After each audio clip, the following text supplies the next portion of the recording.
The Shark Deck. Hey, I'm Johnny Mac with your daily comedy news. Let me jump right in here with over the weekend, Jerry Seinfeld played Boston.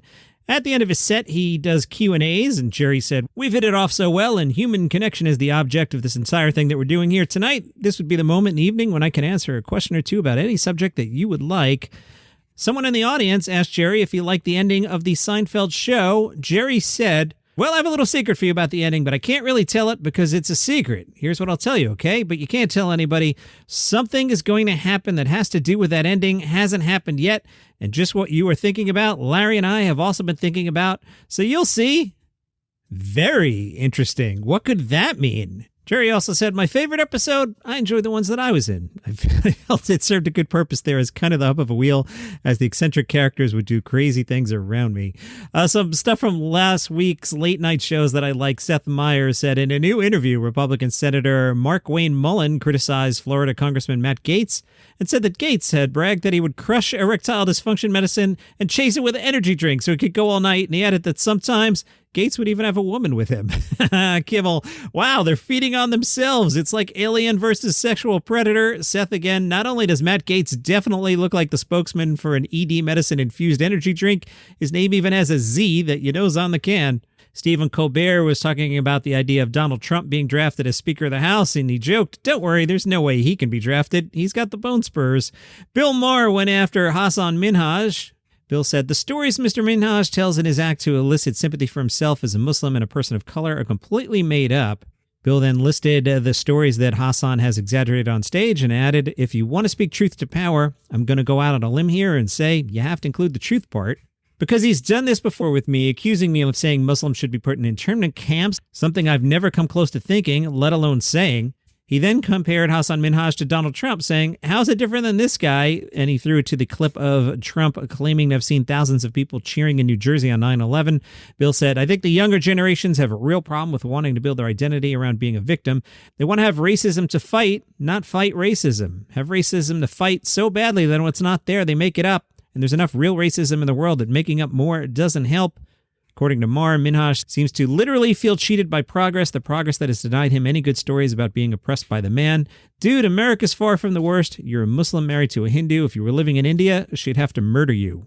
Some comedians took to social media after the incidents in Israel. Sarah Silverman tweeted, "My sister and nieces and nephews are there. They've been protesting Bibi for months. Fight for a two-state solution. Israelis are Jews and Arabs in all colors. There is so much complexity to this, but make no mistake, Hamas is a terror organization whose mission statement is kill all Jews. This effing world breaks my heart." Amy Schumer on social media, "Jewish people are the only group not allowed to defend themselves. This has nothing to do with the occupation. Hamas doesn't want to end occupation. They want to eradicate Israel. They're funded by Iran, who are trying to destroy the peace deal."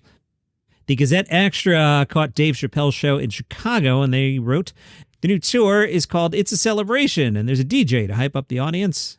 Everyone gets a free Chappelle tote bag at the door, and the first of the 4 opening stand-up comics is Flame Monroe, a brassy transgender comic who grew up near the United Center, and her closing set notes that she stands with Chappelle. But Chappelle himself wants to reassure that he'll step over a line or two. At one point, he said he can still say anything he wants. The whole thing, particularly Chappelle's drift towards self-aggrandizement, would come off as hacky if Chappelle wasn't also surprising. At his worst, he steps over a line the audience grasps, and the joke feels almost incidental to the shock. More often, he's patient, personal, and incisive. But you have to wait. It's whiplash to have him open with intentionally offensive bits on the homeless and why he's only picking on the disabled now, then score pandering points on reproductive rights, then veer into a smart, observant memory of running into retired boxer Floyd Mayweather because the former champion works the cash register at a strip club in Las Vegas. Chappelle likes to go to strip clubs alone, which his wife thinks is weird. Dave asks the crowd, "Do you think it's weird?" And he leans forward and he asks someone as if he sincerely wanted to know. On stage, Chappelle smokes most of a pack. He says some stories are true, but doesn't say which ones. He responds to shouting idiots. He muses on those who get drunk off the feeling of being right, but stops short of implicating himself. It's hard to say when he's evading or digging in. Good review there. Las Vegas Magazine talked to Tom Segura, who said he didn't really want to do podcasting. Tom said, "My reluctance to do it was that I didn't see myself as the guy who would be open and vulnerable about their life. I liked keeping the this is a performance thing going. I like talking about my day, but I don't want to confess everything that I feel, and that's what I thought podcasting was. I kind of reluctantly got into it, but I also realized you could make it what you wanted, so we created this multimedia show that allows us to do that, to say what's really going on, but do a lot of bits, go for jokes, and play videos that make us laugh, that kind of thing." Las Vegas Magazine followed up with a good question. Do you find yourself having two different audiences, the podcast folks and the live stand-up folks? Tom said, the short answer is yes. People who do what I do, we talk about what it's like to perform to a stand-up crowd and what we call a podcast audience, because the stand-up audience is just familiar with your stand-up and they're there for that. Podcast audience is like when you go on tangents. If you get too many podcast fans at the show, they're almost like, what's with the stand-up? Just talk to us about what's been going on with your life and you don't have to do it in joke form. I remember when the podcast started to get popular, I could sell out a 400-seat room. You go there and you start doing stand-up and you're like, this feels weird. What's going on? Then you realize it's 400 podcast fans who are looking at you like, why are you performing? Dave Merheje spoke to The Coast, and they pointed out Dave had considered a career in radio at the time. Hey, I've done that. Dave says, my mom was like, can you just get a college education, then you can pursue your dream? But I would guest on this internet radio show called Chaos in Windsor, and I was like, oh, radio's kind of dope.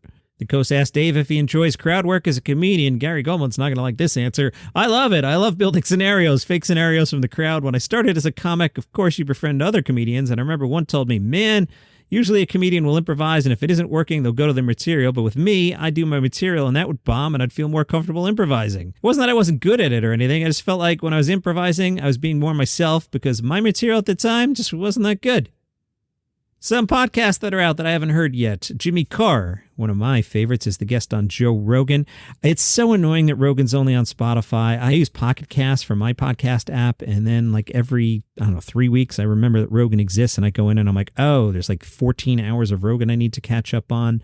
And I just don't like switching apps. I know it's not that big a deal. You just move your thumb, an inch to the right, and you click the Spotify app. But I don't know.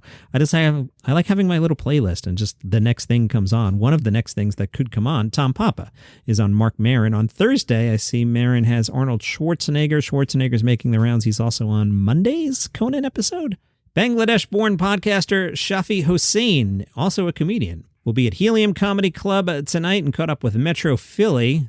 Hossein said, stand-up isn't a thing in Bangladesh. We have slapstick comedy in movies and shows that look daily at the news. There's an inbuilt cultural dichotomy between those two things. After my day job kicked in, I began taking my observations to the stage, first at an open mic night near my school, and the initial laugh stood with me. I fell in love with stand-up comedy. Hossein talked about the camaraderie between fellow South Asian Indian comedians, and he said, yeah, there's a void of representation. You get one at a time in Hollywood, such as Aziz Ansari, Hasah Minhaj. Whenever I see these guys in passing, there's definitely a kinship. We have similar cultural backdrops, like parents who had me pursue engineering. I have 2 engineering degrees. That's what we must do to satisfy their need while doing your own thing. He is the host of Culture Clash Comedy Podcast and tells us fellow comic Dan Pulzello from New Jersey and I take a topic, food, fashion, current event, and look at it from each of our perspectives, the history of when each thing started. Hossein loves living in the U.S., but admits the news cycle attempts to divide people rather than unite them. He said they're definitely trying to sell papers or advertising here, but go to Europe, go anywhere, and they always have problems. Once you can go to a comedy club and laugh, despite the differences, that's what unites us. Maybe we should all be kinder to each other. All right, now that we've finished the Vulture 25 comedians you should know and watch master list, they did breakouts with all the comedians. I'll be picking at that for the next month. I've got partial scripts for this very podcast laid out all the way into November, so we'll be taking a look at these. Let's start with their questions for Natalie Rotter-Lateman and Charlie Barty. Do you hear me doing the Letterman ums every now and then? I've been doing that increasingly. I could edit them out, but there's Letterman in the back of my brain sometimes when I talk as I speak. Vulture asked Natalie Rotter-Lateman and Charlie Barty, when it comes to your comedy opinions, what hill will you die on? Natalie said, I like when people are clear about what time the show starts, and if it's later than that, when the doors open, I like when they make that clear. Otherwise, people will take cars because then they think they're late, but they're not.